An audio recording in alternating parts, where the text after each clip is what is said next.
hanggang kolehiyo. Makakaasa po ba ako?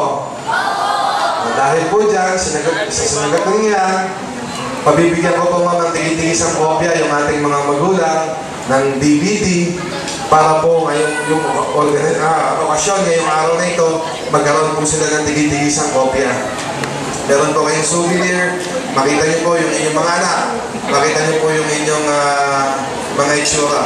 At ilalagay din po natin yan sa YouTube, ma'am.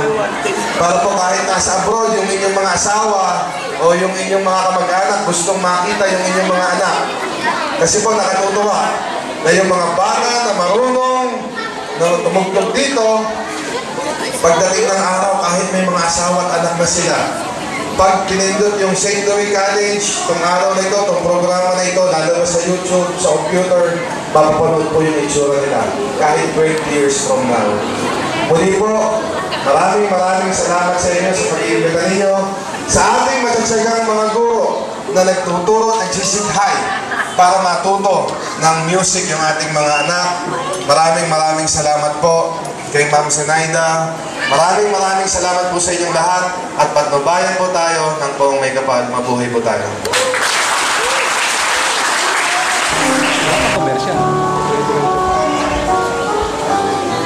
Bumili nga ako dahil hindi ko napanood. May ko ako ng ticket. Naka-birthday ko. Kaya po wala ka napanood.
Together, they have dedicated themselves to sustain the spirit and later make it a legacy for the next generation to enjoy.